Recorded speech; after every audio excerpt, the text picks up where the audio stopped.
فأنا ناصح لإخواني بالصدع بالحق تبيض وجوههم. السكوت في مسألة الحزبية يضرها، فاصدع بما تؤمر وأعرض عن المشركين. سلامي على دماج ورجالها والشيخ يحيى ودار العلم يا سعد بانيها.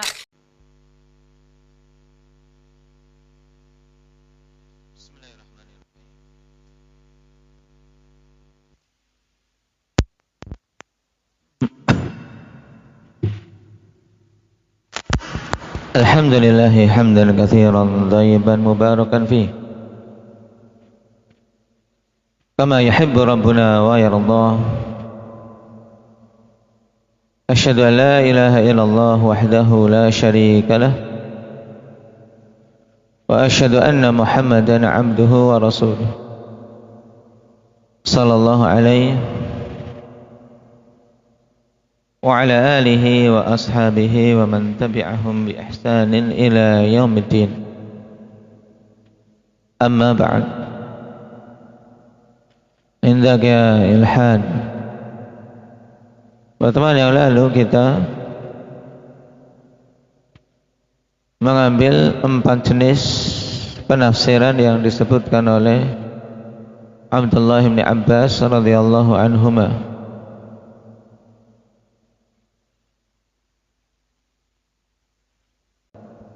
Nah, yang pertama tafsir alladzi ta'rifuhu al-Arab min kalamiha. Kemudian tafsir la yu'dharu ahadun bi jahalati. Dan ketiga tafsir ya'lamuhu al-ulama. Dan yang keempat tafsir la ya'lamuhu illallah. Nah, sekarang kita masuk al-babur rabi' wal 'ishrun. Fi inqisami ahli al-qiblati fi ayati sifati wa ahadithiha.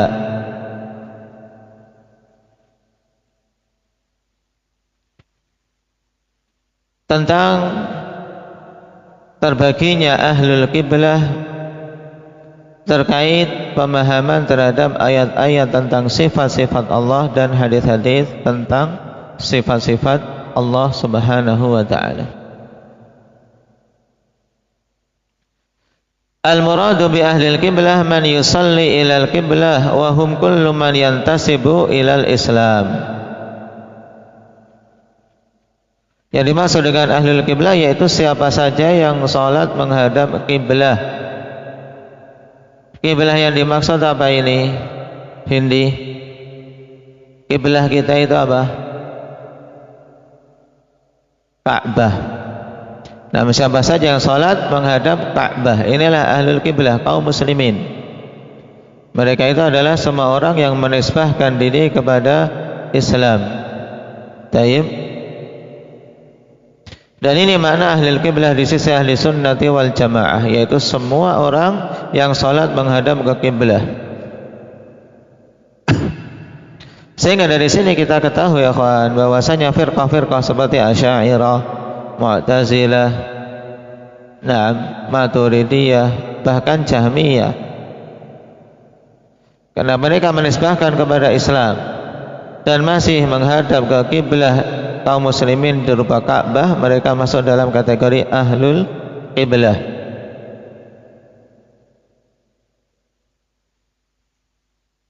Taib, ya. Adapun terkait apakah mereka memang betul-betul muslim secara hakiki, ini perkara lain, ya. Jadi makanya diistilahkan dengan ahlul qiblah. Kenapa? Karena jelas mereka secara zahir masih menghadap ke Ka'bah dalam salat. Makanya Syekh Ibnu Utsaimin dalam syarahnya mengatakan li'annahum yusalluna ilaiha wa yantasibuna ilal Islam. Perhatian kata yantasibun, yaitu menisbahkan diri pada Islam. Adapun sejatinya dia muslim, ini perkara lain ya kawan. Karena Jahmiyah telah dikatakan oleh para ulama ratusan, bahkan hampir dikatakan ijma'. Sebagian menukilkan ijma' bahwasanya Jahmiyah telah kafir. Tapi mereka ngakunya apa? Intisabnya kepada Islam dan salatnya masih menghadap kiblah. Kata beliau, amma hal hum muslimuna haqiqatan am ghairu muslimin fahadha syai'un akhar. Adapun tentang perkara apakah mereka muslim secara sejati atau bukan kaum muslimin, ini pembahasan lain. Naam. Qala wa qad inqasama ahlul qiblati fi ayati sifati wa ahadithiha ila 6 tawaif. Dan ahli qiblah telah terbagi terkait pemahaman terhadap ayat-ayat sifat dan hadis-hadisnya menjadi 6 kelompok. Ta'ifatani qalu tujra ala zahiriha, 2 kelompok mengatakan dalil-dalil itu dijalankan sesuai zahirnya. Nah, wa ta'ifatani qalu tujra ala khilafi zahiriha, 2 kelompok yang lain mengatakan ya dijalankan berbeda dengan zahirnya. Nah, taib dengan mentakwil. Wa ta'ifatani waqifatan, dan 2 kelompok yang lainnya lagi tawakuf. Tidak ikut 2 kelompok awal, tidak pula 2 kelompok yang kedua. Fattaifatani alladhina qalu tujra ala zahiriha hum taifatul musyabbihah alladhina ja'aluha min jinsi sifatil makhluqin. 2 kelompok yang mereka mengatakan bahwasanya hadis-hadis demikian pula ayat-ayat tentang sifat dijalankan sesuai dengan zahirnya, diterima apa adanya. Zahir dari maknanya ditetapkan. Mereka terbagi menjadi 2, kawan. Yang pertama taifatul musyabbihah, 6 kelompok musyabbihah yang mereka menyamakan sifat Allah dengan sifat makhluk. Alladzina ja'aluha min jinsi sifatil makhluqin, yaitu mereka kelompok yang menjadikan sifat-sifat Allah tadi masuk dalam jenis sifat-sifat para makhluk. Jadi mereka menjalankan sesuai zahir tapi kebablasan, melampaui batas dalam itsbat, sehingga makna zahir itu mereka samakan dengan sifat yang ada pada makhluk. Wa madhabuhum batilun angkarahu alaihimus salaf.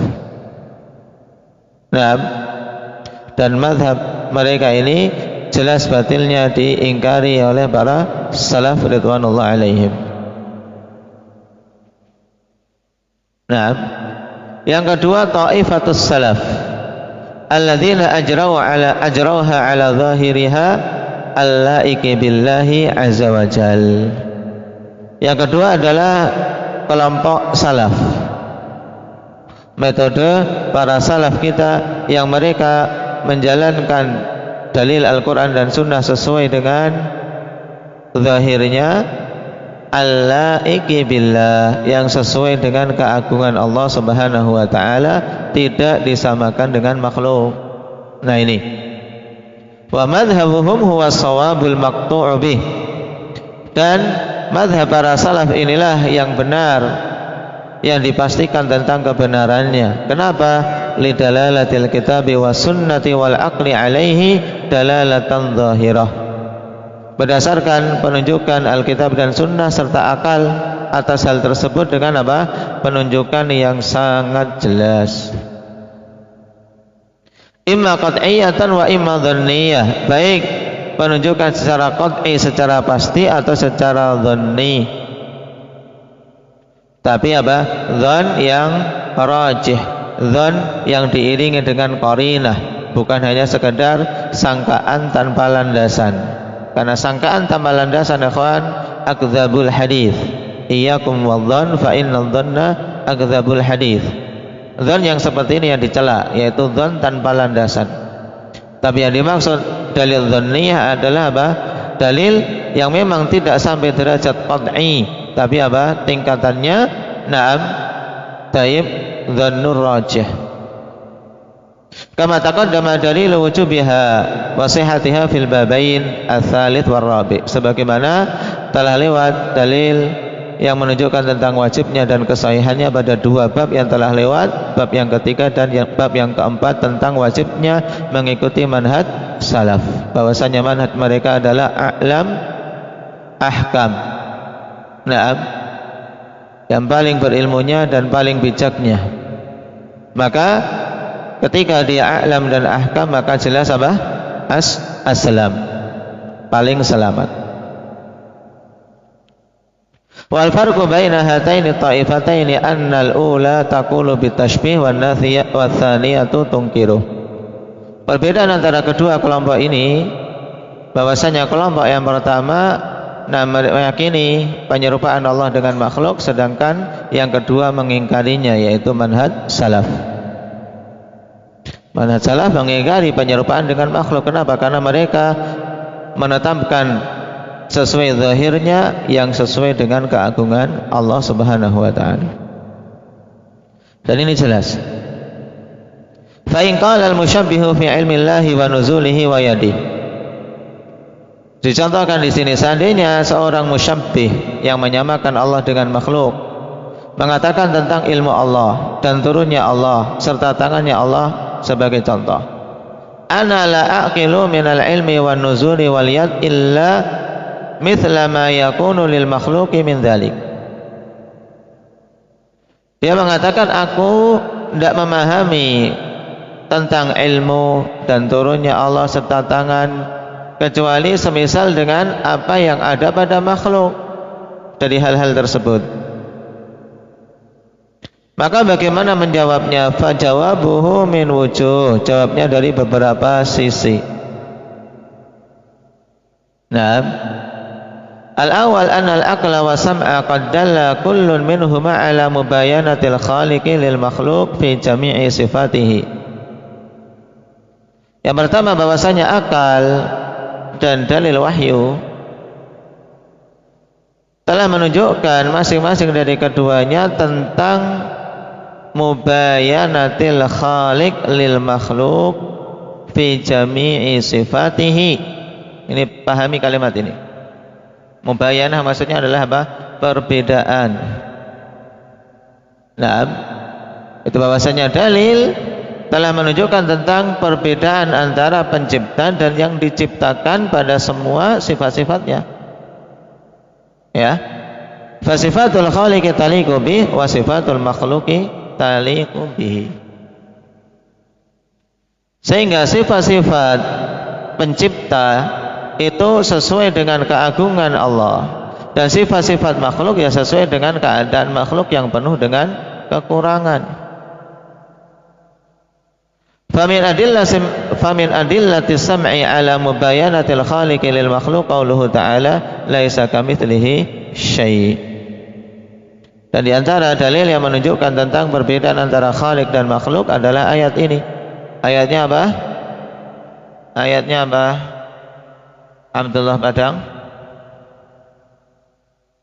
yang menunjukkan perbedaan antara khaliq dan makhluk. Laisa kamitslihi syai'un, maknanya tidak ada yang menyerupai Allah sesuatu pun. Berarti tidak akan sama antara khaliq dan makhluk pada sifat-sifatnya. Wa qauluhu afaman yakhluqu kaman la yakhluqu afala tadhakkarun. Ini juga jelas. Ini untuk apa? Untuk membangkitkan akal kita untuk berpikir. Apakah zat yang menciptakan seperti yang tidak menciptakan? Tentunya apa? Tidak sama. Afala tadhakkarun, tidakkah kalian berpikir? Tidakkah kalian mengambil pelajaran? Nah, di sini isyarat yang sangat tegas untuk seorang yang ingin selamat tentang penetapan sifat, tidak boleh menyamakan antara al-khaliq dan makhluk pada sifat-sifatnya. Wa min adillatil aqli an yuqala kaifa yakunul khaliqul kamilu min jami'il wujuhil ladzi al kamalu min lawazimi dzatihi wa huwa mu'til kamali musyabihan lil makhluqin naqisi alladzi naqsu min lawazimi dzatihi wa huwa muftakirun ila man yukammilu. Ya. Sekarang gunakan akal kalian. Nah, dalil akal dikatakan, bagaimana mungkin pencipta yang maha sempurna dari semua sisinya Yang kesempurnaan itu merupakan konsekuensi zatnya, dan dialah zat yang memberikan kesempurnaan. Kok sama dengan makhluk yang penuh dengan kekurangan? Ya memang sifat kekurangan itu merupakan apa? Merupakan kelaziman dari zatnya. Kelaziman dari zat makhluk itu ya penuh dengan kekurangan, dan dia butuh kepada yang menyempurnakannya. Nah, kita muftakirun ila man yukammilu, butuh kepada zat yang menyempurnakannya, yaitu Allah Subhanahu wa taala. Adanya kita saja butuh yang mengadakan. Ya ndak Ahmad? Wujudnya antum butuh yang menciptakan, Allah Subhanahu wa taala. Setelah ada butuh diberi sarana-sarana untuk hidup. Siapa yang memberi? Allah. Nah ini. Maka bagaimana disamakan yang sempurna dengan yang penuh dengan kekurangan ini? Ini jawaban pertama. Jawaban yang kedua, atsani an yuqala lahu alasta ta'qilu lillahi dzatan la tushbihu dzatal makhluqin. Ketika tadi musyabbihah mengatakan aku tidak paham tentang sifat kecuali sifat itu sama dengan makhluk, ya tidak? Sekarang kita katakan, bukankah engkau bisa memahami bahwasanya Allah itu memiliki zat yang tidak menyerupai zatnya para makhluk? Fasayaqulu bala, maka dia akan mengatakan iya. Naam. Fayuqalu lahu faltaqil idzan anna lillahi sifatin. Taib, anna lillahi sifatun. Taib. Afan. Naam. Anna dari isim anna. Faltaqil idzan anna lillahi sifatin la tushbihu sifatil makhluqin. Maka pahamilah jika demikian bahwasanya Allah itu memiliki sifat-sifat yang tidak menyerupai sifat-sifat para makhluk. Nah, kalau tadi memahami zat bahwasanya zat Allah tidak sama dengan zat makhluk, maka demikian pula Allah memiliki sifat yang tidak menyerupai sifat makhluk. Kenapa? Nah, lihat kaidahnya, ikhwan. Fa innal qaula fis sifati kal qauli fil dzat.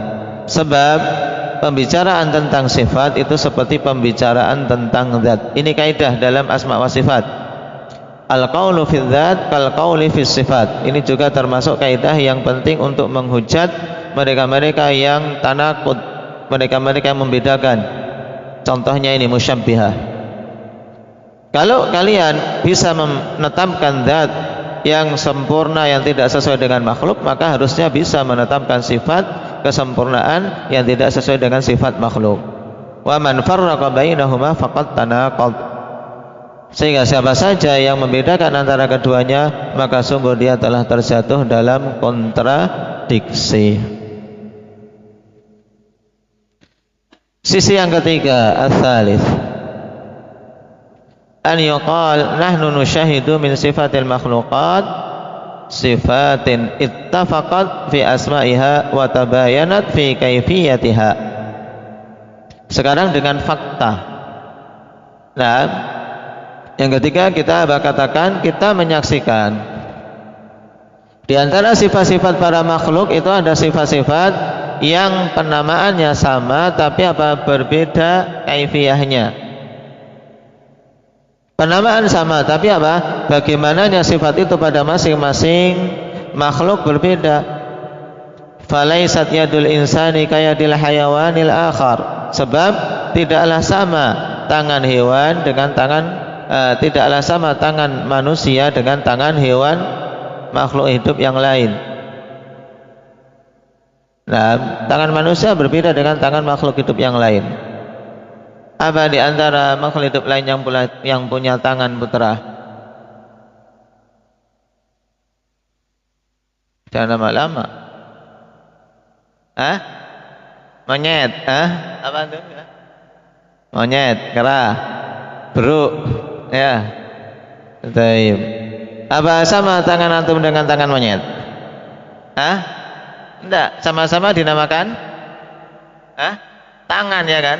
Sama-sama tangan, tapi tanganmu dengan tangan monyet tidak sama. Ini sesama makhluk. Sesama makhluk saja tidak sama. Bahkan sesama manusia pun tangannya tidak sama. Nah, Taib.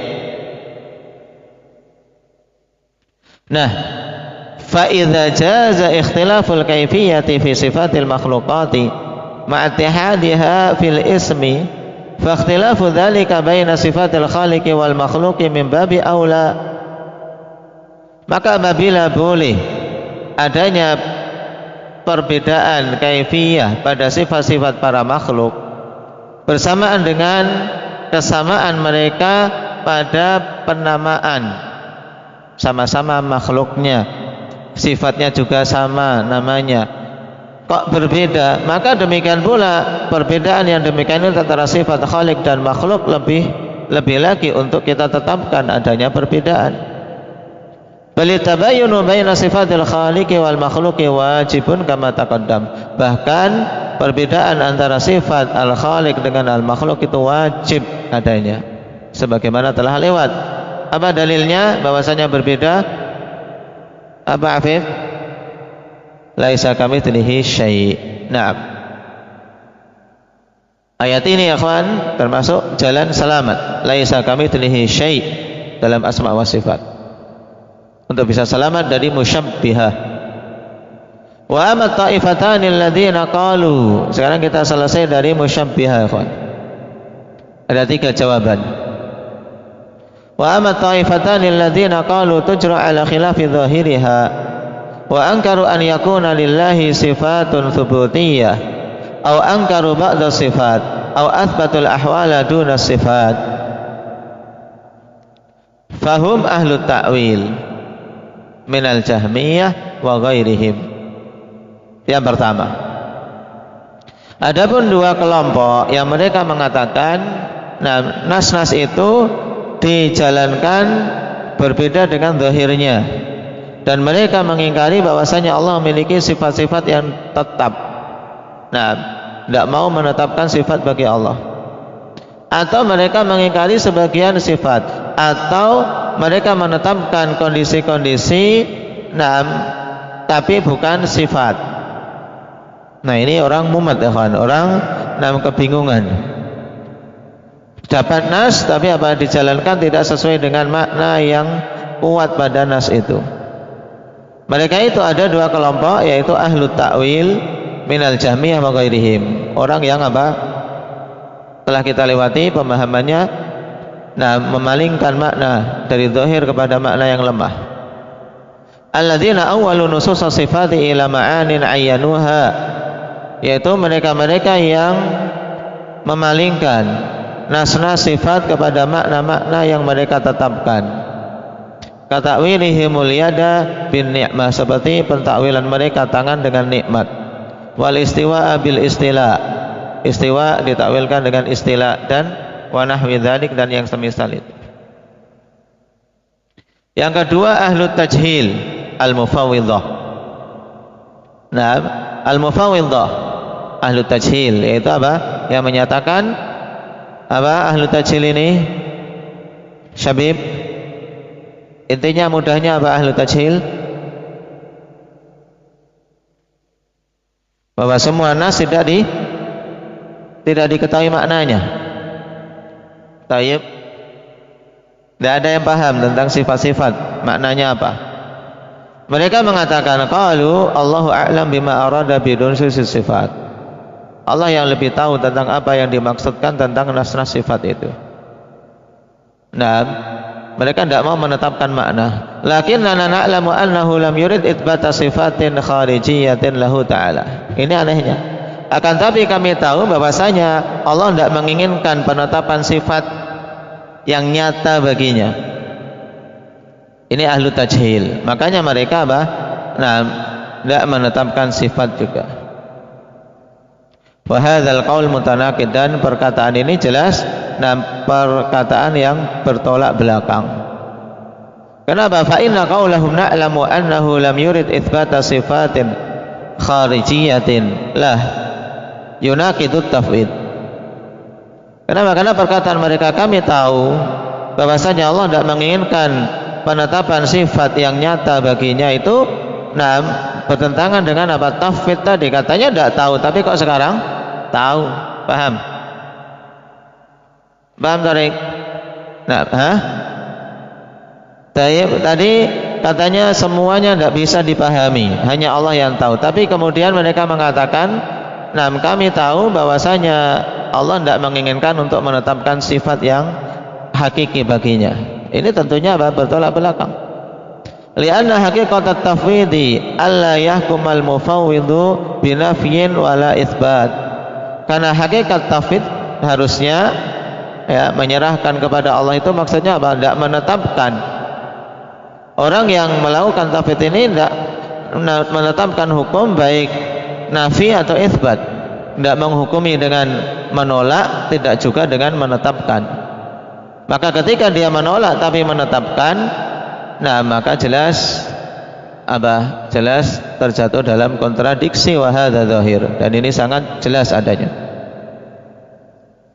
Wal farqu baina hataini ta'ifatain, dan perbedaan antara dua kelompok ini yang sama-sama sesatnya, tapi bedanya apa? Anal ula athbatu li nususis sifati makna lakinnahu khilaful zahiriha. Yang pertama ahli ta'wil, mereka menetapkan nas-nas sifat ada maknanya, tapi mereka mengatakan makna itu menyelisih zahirnya. Wa amma tsaniyatu fayuwawwiduna dzalika ila Allah min ghairi itsbati makna ma'a qaulihim innahu la yuradu min tilkan nususi itsbatu sifatin lillahi azza wajalla. Nah, mereka menyerahkan makna itu kepada Allah tanpa ada menetapkan makna sedikit pun. Bersamaan dengan perkataan mereka bahwasanya tidak diinginkan dari nas-nas itu penetapan sifat bagi Allah. Berarti sebenarnya mereka mengakui nas-nas itu ada makna, yaitu padanya nafi, ya kan? Tidak ada penetapan sifat bagi Allah. Maka ini ahli tafwid yang mutanaqid. Wa amma ta'ifatanil ladzina tawaqqafu fahum ta'ifatun jawazu an yakuna al-muradu bi nususi sifati itsbata sifatin taliqu billah wa alla yakuna al-muradu dzalik. Adapun dua kelompok yang mereka tawaqquf, berhenti, tidak bisa menentukan mana yang hak, maka terbagi menjadi dua kelompok juga, yaitu yang pertama kelompok yang mereka membolehkan, jawazu, membolehkan untuk adanya maksud dari nas-nas itu adalah penetapan sifat yang sesuai dengan keagungan Allah, tapi juga bisa maksudnya tidak seperti itu. Paham? Jadi mereka tawakuf, bingung. Mengatakan mungkin maksudnya memang penetapan sifat bagi Allah, tapi mungkin juga maksudnya bukan penetapan sifat bagi Allah. Wa haula'i katsirun minal fuqaha'i wa ghairihim, dan mereka itu banyak korbannya dari kalangan fuqaha dan selainnya. Sebabnya apa, ikhwan? Adamul ilmi, tidak punya ilmu. Tidak punya ilmu dan tidak ada yang membimbing mereka untuk bisa memahami dengan pemahaman yang benar dari pemahaman salaf kita. Taib. Jadi mereka menetapkan dua-duanya mungkin. Yang kedua, golongan yang kedua, ta'ifatun a'radu bi qulubihim wa alsinatihim an hadza kulli. Ini juga banyak, ikhwan, apalagi di masyarakat kita ini. Kelompok yang kedua ini yaitu kelompok yang mereka berpaling dengan hati mereka dan lisan-lisan mereka dari ini semua. Sudah tidak usah kita membicarakan tentang sifat. Pembahasan tentang sifat itu pembahasan yang bikin sesat katanya. Tidak usah bicara-bicara tentang sifat. Sering ditakut-takuti kalau bicara tentang sifat itu nanti kayak Syekh Siti Jenar. Kalau di Jawa itu andalannya. Belajar tentang sifat itu nanti jadi sesat karena Siti Jenar. Tahu? Sudah tidak usah tahu, ini tokoh sesat di Jawa. Lawannya Wali Songo katanya. Ada Wali Songo, ini yang sesat dari mereka namanya Siti Jenar. Yang dikatakan dia mencapai tingkatan wahdatul wujud, mengaku Allah menyatu dengan dirinya. Tapi entah, kita tidak bisa menetapkan, tidak pula menolak, ikhwan. Kenapa? Karena tidak mengetahui sanadnya, tidak mengetahui asal usul riwayat dari hal tersebut, yang ada cuman dari mulut ke mulut. Sebagian hanya melandaskan pada film yang dibuat. Sejak kapan film yang dikarang sutradara sama penulis naskah kemudian dijadikan acuan pemahaman akidah? Yang jelas untuk kelompok kedua ini banyak, yaitu yang berpaling secara totalitas. Pokoknya tidak mau membicarakan tentang sifat, hati mereka pun tidak mau untuk berpikir tentangnya. Walam yazidu ala qiraatil Qur'ani wal hadits. Mereka tidak menambah dari sekedar membaca Al-Quran tok, baca tok sajalah, baca saja. Belajar alif ba tak saja sudah mending, nggak usah tinggi-tinggi memahami maknanya, nanti sesat. Ini banyak sekali, kawan. Dan ini telah kita lewati, termasuk termasuk talbis iblis, dan dimasukkan dalam dalam, siapa ingat usul as-sittah, ya tidak? Ya, di dalam usul as-sittah, yaitu kita harus bisa membedakan tentang ilmu dan yang bukan ilmu. Taib. Kenapa? Di antara syubhat yang diletakkan oleh syaitan, ini yaitu untuk kaum muslimin meninggalkan ilmu. Karena kalau belajar ilmu jadi sesat. Itu yang banyak belajar, yang mondok malah jadi sesat. Banyak sekali seperti ini syubhatnya. Mereka menggiring untuk kaum muslimin berpemahaman dengan pemahaman kelompok ini yang berpaling dari membicarakan perkara akidah. Yang lainnya lagi membuat syubhat kalau berbicara akidah jadi memecah belah. Sudah tidak usah bicara akidah. Karena apa? Mempelajari akidah jadi orang yang suka memecah belah. Ini juga syubhat syaitaniyah.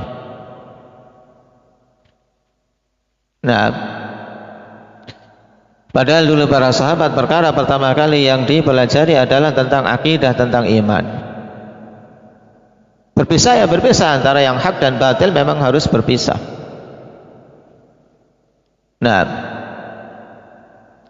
Qala wal farqu baina hadhihi at-ta'ifati wallati qablaha anna al-ula tahkumu bi tajwizil amrayni al-itsbati wa 'adami, wa amma ats-tsaniyatu fala tahkum bi syai'in abada. Wallahu a'lam. Adapun perbedaan antara kedua kelompok ini, atau perbedaan kelompok yang berpaling dan kelompok yang membolehkan tadi, tapi bingung mana yang harus dipilih. Kalau yang pertama, mereka menghukumi bolehnya dua hal, yaitu penetapan dan tidak menetapkan. Adapun kelompok yang kedua yang berpaling, dia tidak menetapkan hukum sama sekali. Jadi pokoknya tidak ada penetapan, cuma baca tok. Yang penting baca saja lafadznya. Karena memang betul-betul berpaling dengan hati mereka dan lisan-lisan mereka, tidak menetapkan, tidak menghukumi apapun, tidak menolak, tidak menetapkan. Karena memang berpaling, tidak mau membicarakan sama sekali. Taib. Dan ini jelas ikhwan sesatnya.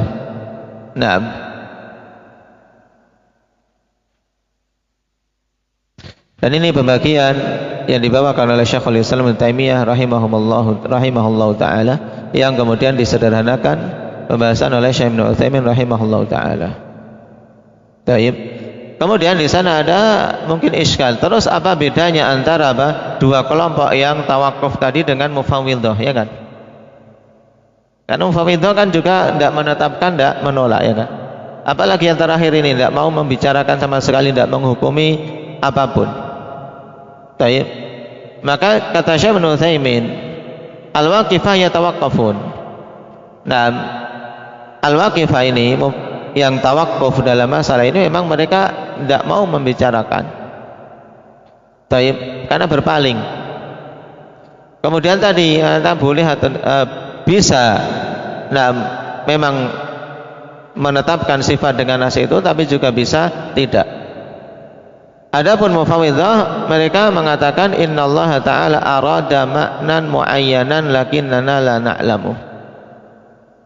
Mereka punya prinsip, Allah menginginkan makna tertentu tapi kami tidak tahu. Itu saja. Jadi semuanya diserahkan pada Allah. Ini mufawwidhah. Taib. Dan kesemuanya adalah kelompok yang sesat. Kelompok yang sesat, hanya satu dari 6 firqah atau 6 kelompok ini yang berada di atas jalan yang dibimbingkan oleh Nabi sallallahu alaihi wasallam, yaitu apa? 6 kelompok yang melandaskan pemahamannya pada pemahaman salaf, yang menerima nas sebagaimana datangnya dan menjalankannya sebagaimana datangnya, ditetapkan makna sesuai zahirnya yang sesuai dengan keagungan Allah Subhanahu wa taala. Makanya prinsip mereka sebagaimana kata para salaf, amirruha kama ja'at bila kaif. Terima saja, jalankan nasnya sebagaimana datangnya tanpa bertanya-tanya tentang kaifiyahnya. Naktahi bihadza walhamdulillahi rabbil alamin.